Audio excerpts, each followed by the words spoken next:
Donald Trump, el presidente de los Estados Unidos, sorprendió a todos al anunciar que estaba interesado en comprar Groenlandia. Muchos pensaron que se trataba de una más de sus locuras. Sin embargo, esta idea podría ser menos extravagante de lo que parece, aunque tendría varios inconvenientes que resolver. Antes de averiguar cuáles son, no te olvides de suscribirte a Un Mundo Inmenso ni de activar las notificaciones. Donald Trump anunció que su administración estaba interesada en adquirir Groenlandia. Essentially, it's a large real estate deal. A lot of things could be done. It's hurting Denmark very badly because they're losing almost $700 million a year carrying it. And strategically for the United States, it would be nice. Fue como si el presidente recordara su vieja ocupación y en vez de comprar una propiedad, lo hiciera con un país. Probablemente no haya sido casual la elección de Groenlandia, un territorio que tiene varios atractivos. Se trata, en primer lugar, de la isla más grande del mundo. Si bien es verdad que no es tan grande como vemos en algunos mapas, lo cierto es que es más grande que México o que Colombia y Venezuela juntos. Tiene una de las menores densidades de población del mundo, ya que viven solo 56.000 personas. Es decir, tiene más territorio que México, pero podrían entrar cómodamente en un estadio de fútbol. Administrativamente pertenece al Reino de Dinamarca, pero cuenta con una gran autonomía. Desde Copenhague solo se encargan de las relaciones exteriores, la defensa y la política financiera. Además, otorgan un subsidio de más de $600 millones por año a la administración de la isla. Pero los mayores atractivos de Groenlandia pasan por otro lado. En primer lugar, cuenta con grandes reservas de recursos naturales que aún no fueron explorados. Plomo, oro, zinc, diamantes, cobre y uranio podrían encontrarse allí. También podemos hallar los llamados elementos de tierras raras, que se suelen usar como insumo para automóviles eléctricos y teléfonos móviles. Varios de estos elementos Estados Unidos los suele obtener gracias a China, pero en medio de las disputas crecientes entre ambos países no está nada mal depender menos del país asiático. El segundo gran aporte geoestratégico de Groenlandia pasa por su ubicación. A partir del calentamiento global se está derritiendo el hielo de su superficie, que se hace más habitable y pone a disposición más recursos. Pero la gran ventaja es que las rutas marítimas del Océano Ártico se están volviendo navegables en verano. Canadá y Noruega tienen grandes intereses allí, pero el gran protagonista es Rusia, que intenta recuperar su posición de superpotencia.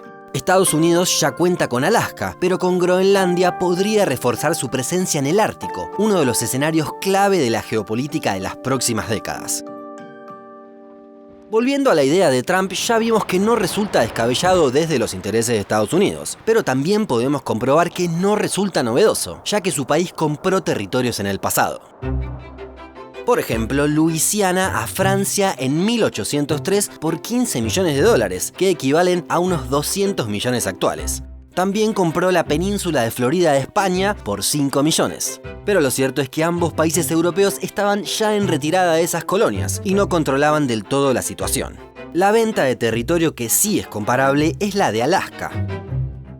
En 1867, Estados Unidos le compró este territorio a Rusia por $7,2 millones, lo que equivale a unos 125 millones actuales. Es considerado uno de los grandes errores de la geopolítica rusa, ya que Estados Unidos sumó poder y accedió a recursos por un precio que hoy resulta irrisorio. Además, no es la primera vez que Estados Unidos muestra interés en Groenlandia. Al terminar la Segunda Guerra Mundial, el presidente Harry Truman le había hecho una oferta a Dinamarca, $100 millones en oro. A precios actuales equivale a unos 1.300 millones. En ese entonces el contexto era distinto.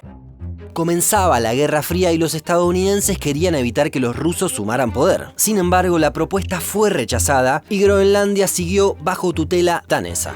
Unas décadas antes sí había existido una transacción entre ambos países. Estados Unidos le compró a Dinamarca las Islas Vírgenes estadounidenses por $25 millones en 1916. Actualmente son consideradas una colonia. Pero las iniciativas por adquirir territorios no cesaron en aquel entonces. En este siglo hubo algunas transacciones entre países. Por ejemplo, Egipto le cedió a Arabia Saudita las islas de Tirán y Sanafir, ubicadas en el Mar Rojo. Hacia el oriente hubo otro ejemplo. Tayikistán le cedió casi el 1% de su territorio a China, en una zona fronteriza que estaba en disputa. Sin embargo, ambos casos tienen dos diferencias clave con el tema Groenlandia. Por un lado, fueron fruto de negociaciones diplomáticas no comerciales, ya que eran territorios que se reivindicaban como propios. Y en segundo lugar, se trataba de lugares deshabitados, es decir, no había una población a la que le cambiaron el gobierno, las leyes y el pasaporte de un día para el otro. Es que allí radica uno de los grandes problemas para Donald Trump. No se trata solamente de desembolsar una gran cantidad de dinero, sino que hay que ver qué se hace con la población. Es que el derecho internacional evolucionó desde el auge del expansionismo norteamericano y se reconoce que los pobladores tienen derecho a decidir. Resultaría inaceptable para la comunidad internacional que se imponga un gobierno a los ciudadanos groenlandeses que ellos rechazan. Eso lo sabe Trump y por eso es que se animó hasta a hacer alguna broma en donde siempre las hace, su cuenta de Twitter. En este sentido resulta interesante para pensar el planteo de dos investigadores de derecho de la Universidad de Duke. Se entiende que hoy los países no compran y venden terrenos porque la soberanía es del pueblo. Pero ¿qué pasa si se le hace una oferta a los ciudadanos? Por ejemplo, si Estados Unidos le pagara a cada groenlandés $1 millón, ¿aceptarían? Bueno, por lo menos es para pensarlo, ¿no? Aunque reconozcamos que hoy esto parece más un planteo teórico que una posibilidad concreta. Igualmente, también tendría que convencer a las autoridades políticas.